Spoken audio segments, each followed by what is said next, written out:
good evening, and welcome to another edition of the New Black Leadership Coalition. We're here live in the great studios of IntellectualRadio.com. Everybody should know about intellectual radio, and I mean, I hear it on other stations being talked about. So that's a great thing. I am very, very thankful for this station. The whole entire, I'm sure all of the people that have programs on this great intellectual radio station. We also are forever thankful to Almighty God for giving to us another day of life on this planet that we refer to as Earth. And we're thankful for all of our ancestors. I mean, every time we speak, they should at least be in our heart, in our mind, and they should come out in our words to remind people that we are standing on the shoulders of so many great Black men and women who have been fighting for many years and fought for many years for our freedom, for justice and equality. And so the New Black Leadership, our foundation is spiritual at its roots. And that's why we sound bold or sound as though we do have tenacity, and we sound committed and dedicated because we are not doing this to be famous, be celebrities.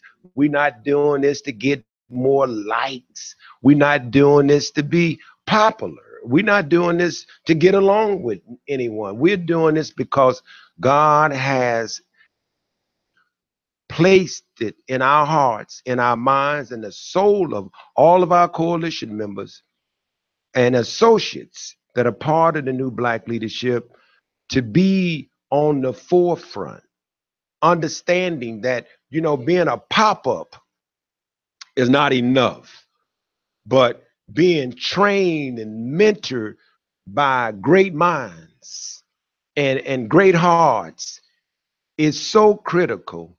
And that's why, when I say ain't no telling what's going to come out of my mouth, that is a fact. And I was driving here, and we got a guest coming up too. I want you to know we have a guest tonight, Dr. Stephen Alexander. Very, very impressive resume due to the weather, but he'll be here shortly. And so I will be joined by him very, very shortly. So this is not just a long commentary. This is some stuff that I like to get off my chest. But I gotta say this I was thinking when I was driving, if we could put the same amount of energy into our survival, our condition, the improvement of the quality of life for Black people as we do in what they call holidays, really. And we know it. I mean, intelligent Black folks. So when you look at why we stuck, because we don't want to make the switch. And I know you would say, well, if we still in the same condition in 2017, really talking about some of the same struggles and challenges, it's because we're afraid to let go of things that we know have been a barrier, has been a block for our progress, because it's very difficult to mix both of, you're intelligent, you smart, you say you well read, you researched, and then you make excuses, not letting go. But I got to give some people out there credit. Tree up. You might be out saying, I'm only doing this for the children. Oh, I know it ain't no such thing as Santa Claus. I know there's a difference between St. Nicholas and Santa Claus. I know that Jesus wasn't born on December the 25th. I know that at one time they used to celebrate it 12 days. I know that there's no such thing as the North Pole, pretty much. I know that if you shuffle the words around Satan, you get Santa, or Satan, you get, or Santa, you get Satan, all of that. And I know what no man, I grew up in the projects, and I know we didn't have a chimney. And so as a young boy, I know we had an incinerator. So Santa would have been burnt up had he came through that chimney. I mean, so, and James Brown wrote a song called Santa Claus Goes Straight to the Ghetto. I never did see him in the ghetto. But check out how loving we are. We would take something false and we dignify it. We try to dignify it, because what happens with us, we've been so messed up that when you can bring the family together for Thanksgiving and for Christmas, people buy you stuff that you really needed in September. But I'm just being honest. I mean, we got big hearts. And this is not to be a Scrooge or none of that stupid stuff. It's really just to look at how can you fix what's wrong. And so I see a bunch of posts where people be complaining about Trump, complaining about the city of Chicago, complaining about the government, complaining about this and that, but yet to yourself about what we're doing that is destructive to our rise. So it's like a contradiction. No, it's not like, it is a contradiction. And so as a new black leader, as a servant, you got to have these conversations. And yet they uncomfortable, because, you can lose some folks. They start turning off. I lost a few right now. They was like, I know this Negro ain't talking about it with all the things going on in this world. Why would you say something? Look, I'm trying to save your bill with ComEd. That's what I'm trying to do. And some of the faulty fires they're going, do you know we have more faulty fires during this particular holiday season than any? But more than anything, it's just to come to grips. Now you can keep doing it. My mom gonna have a tree up and lights at our house. I'm not going to my mom's house telling some, Mom, take down that tree. Are you crazy? Just say, all right, yeah. She gonna say, hey, how the tree look? Say, oh, it looks nice, Mom. But my mom know that ain't no such thing as Santa Claus. Because, I used to sneak in the gifts and I knew who was buying it. So I end up telling my mom. She wasn't offended. Bring the drums in. And she said, you what? I said, I saw you bring the drum set in. Stop giving somebody else credit for you working hard. We live in the projects when we were on welfare. What the hell we look like giving a white man credit for my mama, and you couldn't get no extra money. So you got to wonder, how did black people get gifts during Christmas? They didn't give you no extra money to buy nothing. That money was strictly for groceries. For groceries. But, living in the projects, thinking about that and celebrating holidays, we did not even know we were poor. I swear to God, I never had a conversation with nobody in the projects and we looked at each other and said, we poor. Over at DuSable, we poor. Back at this school and breaking records, we doing this and we poor. We never knew that we were poor. And I think that gets lost in all of the stuff that we celebrate. Angry, when you think about reparations, you think about all of the things. So when you look at the leadership, you would think that the so-called leader came and said he was speaking on behalf of black people, that he'd be telling them the truth. You can't fix what's wrong out here unless you telling people the truth. Only the truth will set us free. Only the truth. Have that, what you end up having is people tickling your ear, You know, there's entertainment. Yeah, I can laugh, and ain't nothing wrong with making us laugh. We need a little laughter to keep from crying, but we do have to have real conversations about our behavior, mindset. How do we break this vicious cycle? At some point, the youth, you can't find too many youth that really are at home eating dinner and at home at all celebrating zero holiday. You cannot find the youth. We were victims of that, and we submitted to that because that is the way we grew up. And so even when I joined the nation, I didn't go home and tell people, hey, take that pork out of the pot. But I knew that it wasn't good. My mother ended up she stopped cooking it. She stopped buying it because she knew that it was not healthy. And then I hear other people who claim to be leaders, they be pushing good for us. They pushing programs and holidays and all kind of, even they put politicians on us that they know have not served our interests. And so how could you claim to be a leader for poor people, black people, and yet up and you can still go and get along with people, but you don't have to go along with stuff that is inaccurate, that's false. And that's why, as a new black leader and as a leader, you got to get more information. Most of those folks out there that call themselves leaders, they so half-cocked. They are. We got a call too. Matter of fact, since it's ringing, let me give out the number. But I'm still going to give out the number, even if it's not for us. 708-223-8953. 708-223-8953. If you viewing this via Facebook Live, tell me what you think about the holidays or holidays. And why do we continue to celebrate? Do this interfere with our rise?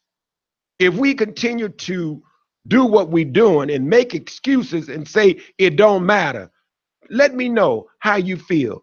Tell me if you celebrating it, yet you know it's not true. And even when people point out scriptures and say, you know, it couldn't have been in December because there was a certain shepherd abiding their flock during the night, and shepherds don't abide flock during the winter seasons. You know what I mean? And when you point that out, they go, well, that's logical. And then you say, well, turn to Jeremiah 10. That's verses 4 or something to that degree, where it talks about those who go into the forest and cut it a tree down and drag it and deck it with gold and silver. They call them heathens. Heathen, a disbeliever. So it's like, oh my God, why is not the bishop talking about this on Sunday? Because he can't afford to lose you. He would lose some of you all if he started. You would think he would gain you, and he would gain you, and we will gain more. But why is not your leader or your leaders or your so-called servants, why don't they point this out? Why are they afraid to have this conversation? We gotta have it. We gotta have it. It's like, well, it don't matter. It don't matter. And that's the stuff that frustrates me when you say it doesn't matter. Thing right now on the horizon is the new black leadership. Every time I go someplace, folks is trying to figure, hey, when is the new black leadership having one of those meetings again? You got to bring your butt to the meetings. When we appeal to you, we have tomorrow night is it over at Inner City Studies? Mike, it will be a debate with those who running for state's attorney. Attorney general. Tomorrow, what time it starts at? I think 6 o'clock. If I'm not mistaken, I think I heard 6 o'clock. But the New Black Leadership is one of the organizations that is sponsoring this. So, but we believe that we got to have honest conversations, folks. And one of the ones we was having, we got to come back on, Wanda. I'm gonna bring Wanda on this show to talk about the other subject. I don't want to mix that with this, but we were just talking about the choice and why we are not at all focusing more on our sisters. And they were wondering, like Kanye West, to each his own. But I know if I had that kind of money, man, you know how many beautiful black sisters you could interview for the job? My God. I mean, you got enough money, they like to go out and eat, and you got enough money to sponsor that. Don't try to do nothing. Just interview. Just going to be an interview. Check out their mannerism. And I mean, you having a meeting of the mind, and you sitting there at the table, and what you looking for, me, is consciousness. Are you conscious about the struggle? You can be cute as pie, but are you conscious?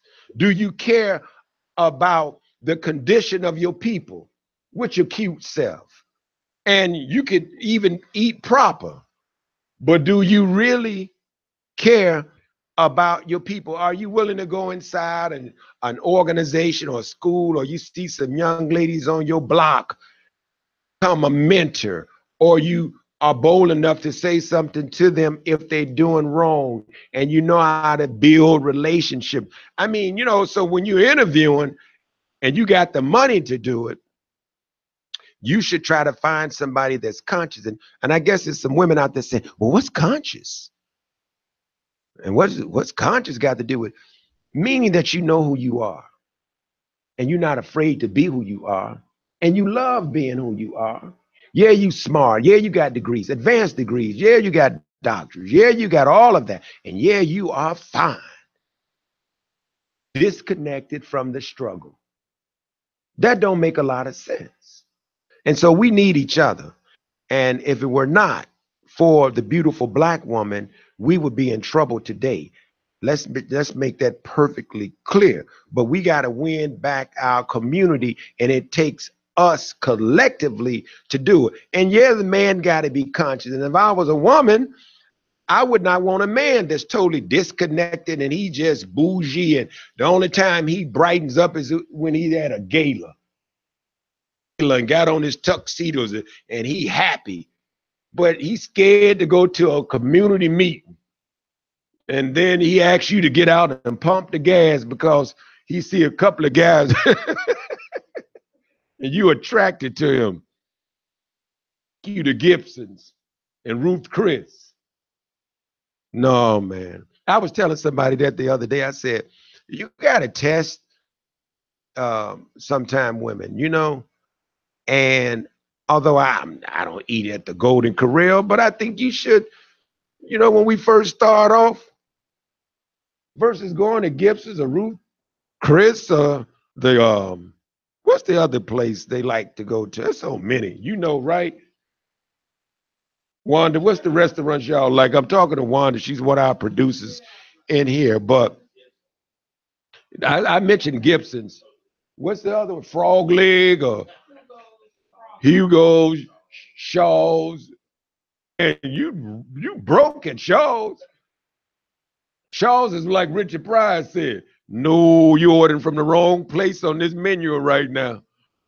But go take them to the Golden Corral. How many women will humble themselves to the Golden Corral? Call me right now, 708-223-8953. Seriously, 708-223-8953. They're going to be cussing you out, Earl, on the other end. I dare him. I don't like buffets.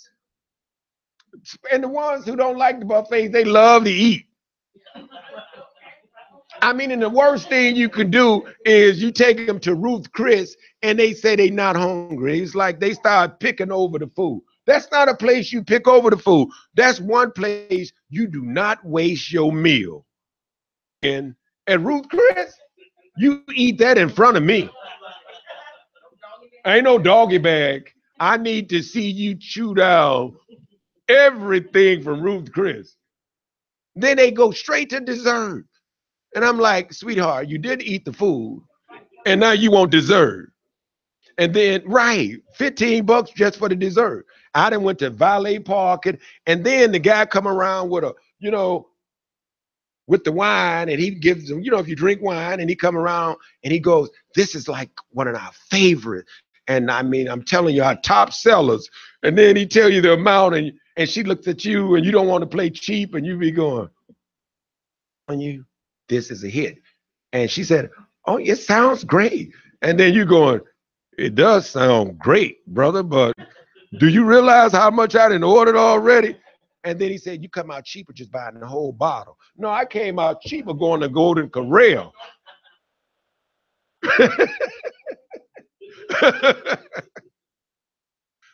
And you order it. Then you got to go in the washroom, because I've been in that situation before. Yeah. I had to go in the washroom, and I was like 10, 15, 20, 25, 30. I was counting my butt off, boy. And then I forgot to add in the valet thing. I didn't have my card with me. I was scared to ask her, this, you're going to have to help cover this. And I came up with enough. I made it right. And guess what? I couldn't hardly tip him. And she looking over at how much I was tipping him. I was like, what the hell are you looking at? She was like, typically in a restaurant like this, they go 10%. I said, that's typical? I said, well, typically for me, I don't order that much food to eat. Therefore, I don't even have dessert. And I was drinking water, boy. But I'm being honest. I'm just sharing some personal stuff till the guests get here. But I didn't have enough to tip the man. I went 10%. And she looking over at me like I did something really wrong. I'm like, sweetheart, why didn't you offer? I'm short. I mean, I had money in the bank, not that much, but I left my cash station card. I was scared when I felt in my pocket only cash in there. Man, I ain't lying. I went to the watch. Said I'd be right back, right back.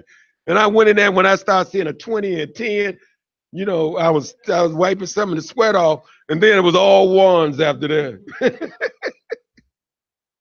It was all ones, man. But that goes to show you, we should not put extra weight on each other, press each other. And that's one of the things, brothers, that we have to stop doing. I mean, if you're going to invest in somebody and you care about them, hey, listen, you don't even look at the dollar amount. Then you courting, and you're doing this for the right reason. But if you try to impress them, that ain't going to work anyway.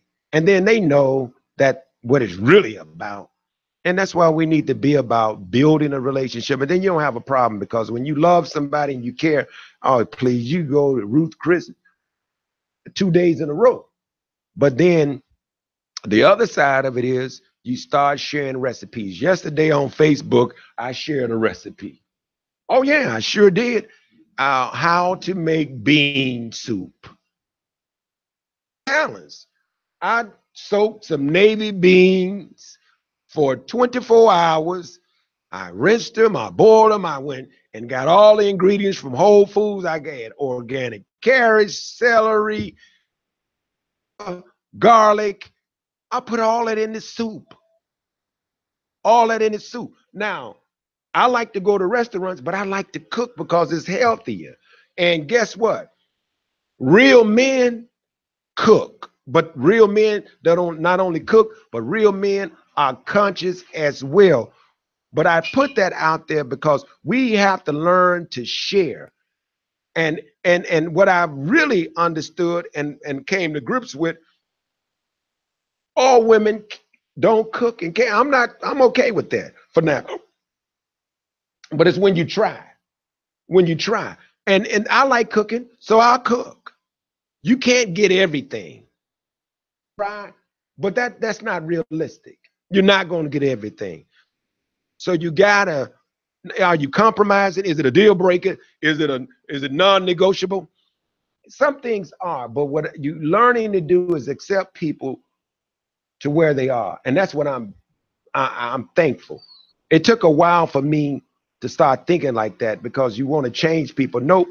I'm very, very thankful that I see the light now, so I stop putting demands on people. Just put them on yourself. Joke about it, but honestly, you gotta really, really, really begin to accept people and be thankful for what they bring to you. And if they bring peace and serenity, they bring in more than any money, than any food can give you. Nothing like a peace of mind.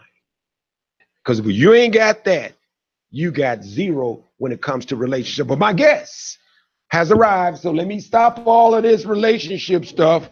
Don't want to get him in trouble.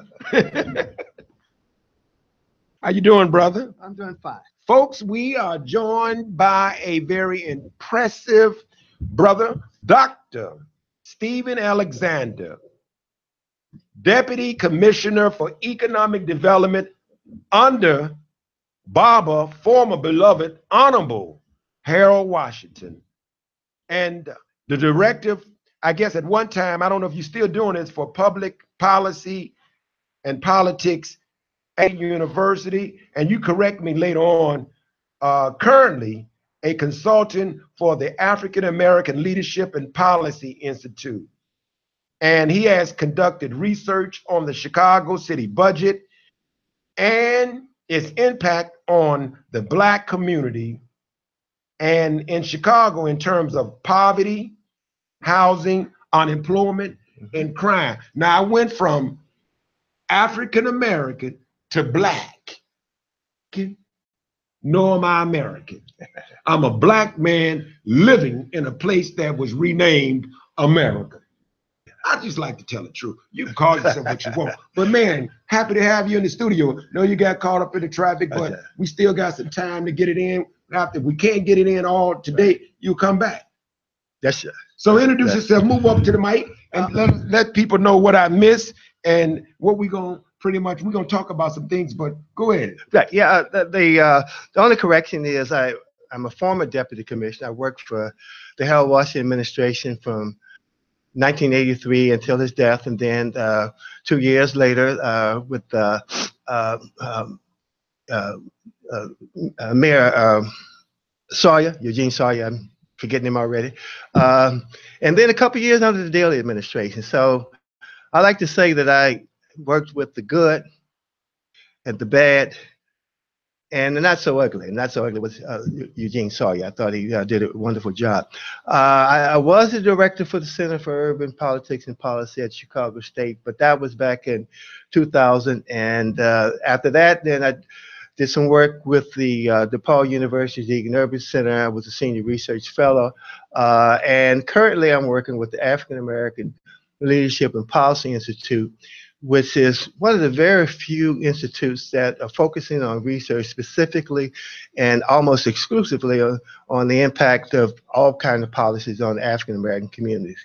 And that's where I'm currently working at right now. And when you think about policy, Doc, city, state, or national. Yeah. And people read these policies or don't read these policies, know these policies. There's nothing pretty much new under the sun. So when you talk about a policy under Harold Washington, was Black people really, and at that time I was working for Mr. Boutte at Independence Bank of Chicago. Okay. And I know they backed Brother Harold and Seaway, but was things, when having a Black mayor, was things really better for Black people? And tell us how, in terms of, economics. But economics specifically right now. Right. Well, that's a good question. And the answer to the question is yes. Not only Black people, but all communities were better off. And I love that. Thank you. And the scholars who've looked at the Harold Washington administration, compared it to all other administrations actually in the whole United States, they considered the Washington administration and the policy he put together for dealing with economic development, neighborhood development, jobs, a strategic plan that he came up with, to be one of the best policies, social justice, equity-oriented policies that they've seen. So there are numerous books that have been written. I worked for the city for 8 years, and I was a bureaucrat, and I really didn't quite understand just how great Harold Washington was viewed outside of Chicago, not only in Chicago, until I left and went to school, got my doctorate. And I spent a lot of time reading some of this research and looking at what people have said about what he did. And it's a big contrast between what Harold Washington did and the empirical evidence in terms of jobs he created and things like that, and what's going on today. And that's one of the reasons why this institute I'm working with, where we really concentrated very hard on why are African Americans at the bottom of every single major economic metric of success. And unfortunately, things have gotten much worse than we realize. Part of the problem is, back to your question, is the policy question. Politics are generally intertwined. And what you see in the Daley administration, Richard M. Daley, and then followed up by Mayor Rahm Emanuel, is they have a much different approach. They're focused on pulling all the resources into the downtown area. It's part of a central development, central area plan is really what they call it, where all the resources, as you can see, downtown is really wonderful. And it's to what we're seeing today in the national picture, where, the Republicans or the conservatives are doing this tax plan where they're trying to give all the resources to the very rich. And they have this trickle-down kind of theory. Reagan, now down to Trump and the Republicans in general. That's, the Senator, McConnell, and also, Paul Ryan, who's putting together the tax cut bill. Well, if you take a close look, as I've done at the city budget, we're doing pretty much the same thing. We are using this top-down, approach under the assumption that everything would trickle out. Never happened. So I don't really see much difference between, what they're doing at the national level and what has been done over the last 25 years at the Chicago level. Right. So trickle-down economics, but yet here policy. So what can we, as Black folks, poor people, period, so we see that's the policy, right? That's the current way things are going. Right. What shifts that? What needs to happen to interfere with all of this stuff? Because it seems like it's just headed that way. How do we stop this train? Because then more people are added to. I was listening to a show today in terms of losing their homes. More people are added to peace. More people are added to being impoverished, and etc. Right. How do we stop this train? Because it's a train wreck. And at some point, when we have anarchy in America, because, when you think about the people needing to survive and at the rate it's going, how do we change that? Yeah, and that's not easy, but it's not impossible. Because if we take the example of the Harold Washington movement itself, what fueled that new movement was the same kind of anger that you just expressed and that we see in our community. Did I sound angry? I'm just kidding. Yeah, I was angry. Well, thinking about the no. Yeah. Hell, I am angry. Right. But go ahead and finish. Right. Well, yeah. Or the truth that you just told, which has some component of being angry. I know I'm angry. Jesus was angry. That's right. Yeah. Man, all them sermons, man, you could hear it like he was pissed. Right. Went into one place and kicked the the tabernacle, kicked the table, and all of that, because he didn't like the way the poor was being treated. Right. Go ahead. Yeah, but the reason why the discussion about Harold Washington is so important. Quite often, in every 10 or 20 years, some of the Harold Washington people come back and they celebrate, his election and his death, and they focus on the fact that he was the first black president, black mayor. What we should be focusing on is the blueprint that he left. He would have been the first black president. That's right. You said. Yeah, he would have made a great president. Right? Y'all, please. Yeah. But the blueprint that was laid, and it was laid by people who did the outreach and organizing. It wasn't just Harold Washington. There was a movement behind Harold Washington. Absolutely. And it was that movement that actually got him elected and encouraged him to get elected. Because at first he didn't really want to run. You remember, he put up all of those, kind of, you got to, get a whole lot of money. You got to make sure that, that there's some support out there. And it was the support that actually brought him over the line.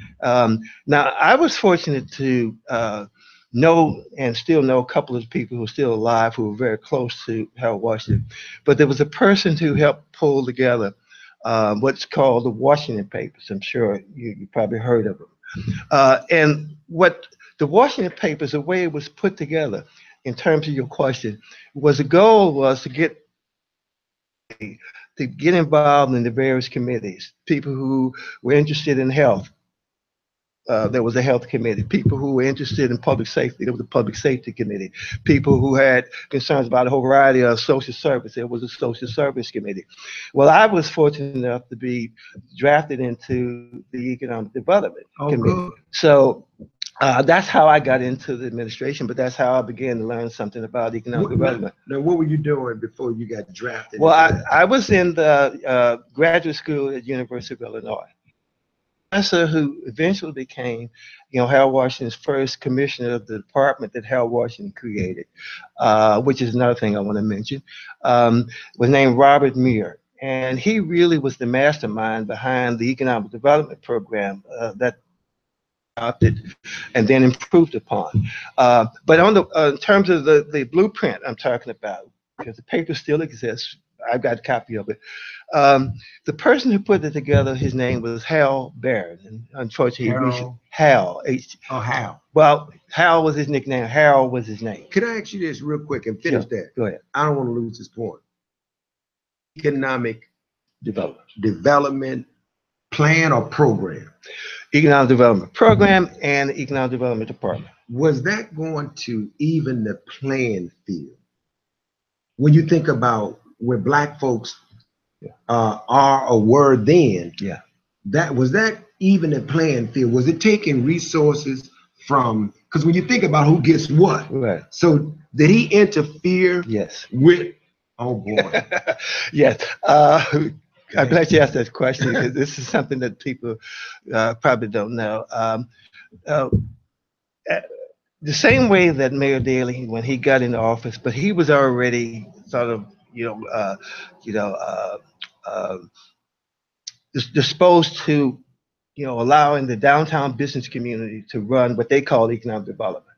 Okay, because years ago there was a Chicago 21 plan. Now, they have this World Business Chicago plan. So that's coming from the downtown, community, business and corporations, because they want to drive all the development downtown and have control of, what the mayor does.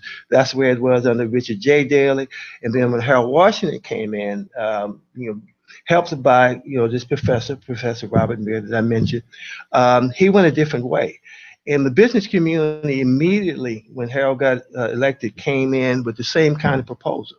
But Harold Washington rejected that because in the Washington Papers, there were the recommendations for him to create a department, Department of Economic Development.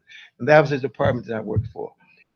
Okay. And when he created that department, he basically gave that department the responsibility to do nothing but invest in the neighborhoods. The Department of Economic Development did not invest any money whatsoever in downtown because Harold Washington campaigned on jobs, neighborhood development, balanced development, public participation, and legislative initiative. And he turned that into a strategic plan. And that's got to be frightening for those who are in power to what now you giving power not just opportunity, Right. but power Yeah. at that.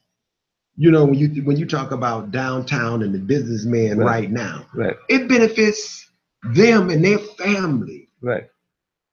And folks who look like them. Right. And so uptown, downtown, or in the hood, Right. where we could build this and do that, etc. Now that's being talked about as being what? Well, it's even worse than that. And I'm finishing 5-year study of how the city budget policies impact low and moderate income community, but also the African American community. And so I'm going to be writing up my. Is it a secret though? Is it a secret that how the policies impact our community? No. Is it the policy mixture of the policy, our lack of knowledge about the policy, or us waiting to be delivered from a policy that don't include us, or us not doing what we need to do in spite of policy? Yeah, there's two parts that I want to answer that question. From the scholars and the activists, it's well known. I mean, a lot of the university professors and researchers, some folks from the outside, even some of the articles that are coming out from the Crane Chicago Business. I mean, they're very critical of this belief that if you focus all the resources, investment in the downtown area, somehow they trickle out or trickle over, or what have you. But in terms of our community, and this is what I really like about what Minister Michael Muhammad and Johnny Muhammad are doing. Together, we need to, in the Black community, get a better understanding of what's happening, because what city politicians do very well, including aldermen, is they would tell you things are getting better. And they would tell you they have these programs, and they would tell you the programs are there for you. But our community doesn't even know. They don't know the programs exist. They don't know what the funding is. That's one of the primary reasons why, me and a couple of colleagues decided we need to really delve into the budget so we could figure out just what's going on with the funding. So we do need a big push in terms of educating our community, but it also is important to make sure that we come up with a model that makes sense, that works for us, but also would work for people who are supposed to be running for office as well. So we have one of our coalition members, as Minister Mike is, and Brother Johnny Cole Muhammad. We have a brother by the name of Dwayne Hirsch. He was just on the show. He talks about equity crowdfunding. So when you think about the economics away, so we got a lot of stuff going on. We got people who have, like in the new Black leadership, we know there are plenty of people out there even listening tonight, and they hear you speak from a scholar, perspective, activist piece. We know that we need to have this information, and then how do we run with it? Because you said you still researching it, or do you have already here? This is what we need to do. Now we need to organize, involve, and you mentioned with Harold Washington, he's a public safety committee. That's what we have in the new Black leadership. Every aspect of that, because we not reinventing the wheel. Right. We'd be stupid. What's missing is commitment to follow suit with the knowledge that comes from you. Is to commit to carry out that, because we got a bunch of scholarship, but what we don't have are workers and soldiers who's willing to fight for this stuff for poor people. Quick answer on the status of the research. I've actually finished the findings. I've been doing some empirical research. I've got something that I've been working on in terms of trying to make sure I could put it into a database, so that as a particular program, and I won't go through the details of it, that I've been able to actually dissect and find out where the dollars are going and what the city is doing.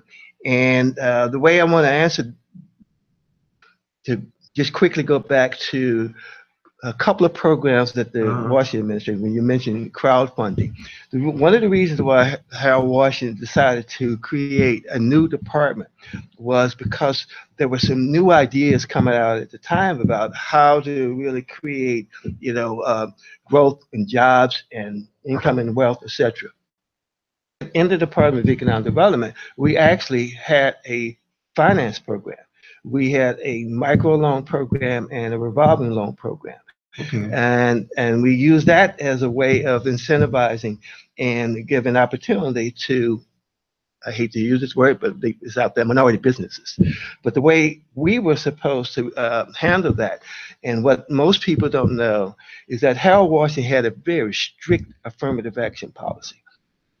And the internal policy was different from what we heard with the 25-5. It wasn't 25-5. It was a percentage of the population. And so, as part of my job, because I handled all the administration in my department, is each time that we, did a professional service contract, or we, when we did our loans, we made sure that it either was equal to the percentage of the population or, higher. 40% African American, 40% white. It was a smaller number for Latinos, but we had a growing Asian population too. So we were actually monitored every 3 months from the mayor's office. They did not play with that. You had to show them the numbers, right? Mayor Richard M. Dillard killed that program as soon as he got in there. And why? Why? Would he kill it? Because it was benefiting? No. He did not believe in economic development. For who? For anybody. So what did he believe in? He believed that the economy is best controlled and run by the downtown business. I mean, which is sick. I mean, because when you mentioned, I know you said University of Chicago, not University of Chicago, but University of Illinois. Right, University of Illinois. I know even University of Chicago, right, as that university is, they benefited from slavery. Yes. And so when they talk about having people apologize, right, they benefited. So when the status quo is really is sad, yes, and it's sickening, right, that a man like yourself, this is the class that our people need. Seriously. Right. The information that you have, right, it's a class. Everybody's not going to take the class. Right. Some people just don't want to hear the truth. Right. And so we got other folks out there misdirecting, right, our people. A blueprint, knowledgeable, and you use the operative word, empirical, yeah, research, right, empirical, which means hands-on, living it, right, know firsthand, know the people, right, in that space, versus an outsider coming in telling us what we need to do. So when you think about the CHIP fund, and how is that part of your conversation too? Oh yes, and I have slightly different,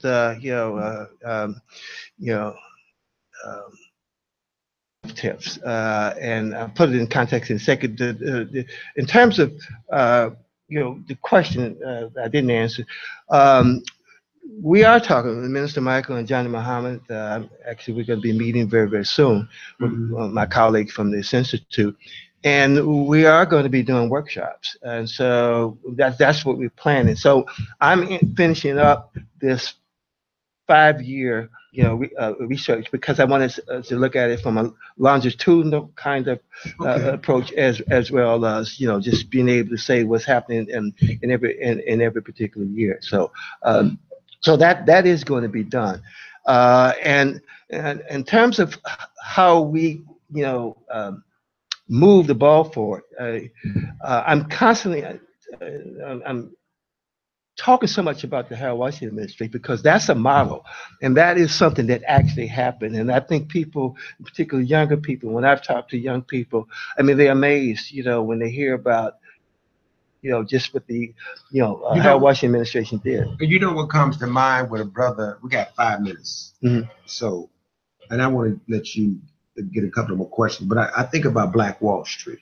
Yeah. So when you think about Black Wall Street, and at some point, I think this is going to be healthy for the city, for the state, and for America as a whole, that black people have a Wall Street. Right. We can still do business. Right. We can still do what we need to do. But as long as we stay in this position of being like begging, right. and then you have some people unintelligently just telling our people all we need to do is just vote.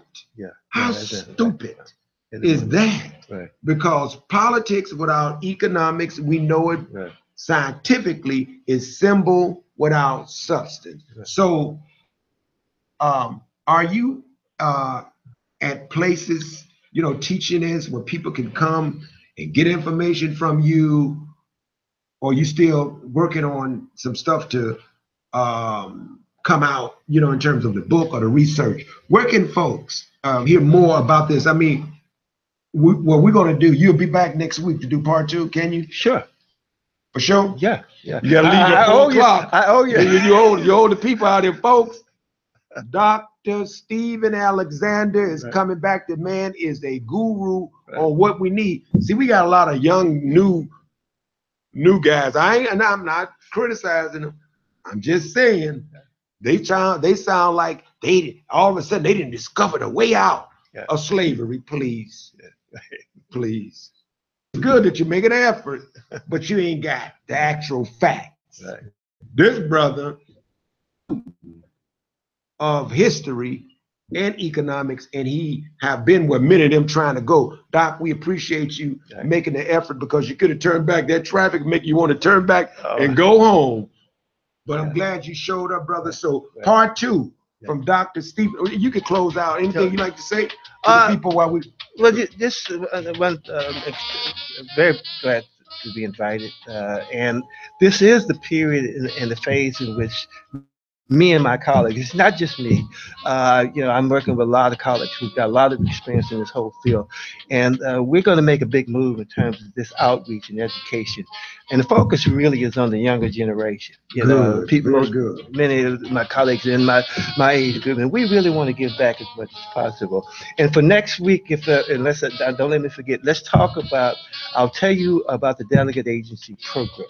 Because that's where I have the empirical evidence. Whatever you want to talk about, folks, thank you for tuning in to the New Black Leadership Coalition. That's why you got to keep tuning in, because you never know what's going to come out of my mouth, but the guest mouth, and all of us. And I know y'all missed the breath of fire. He'll be back soon. I get a lot of complaints from Michael.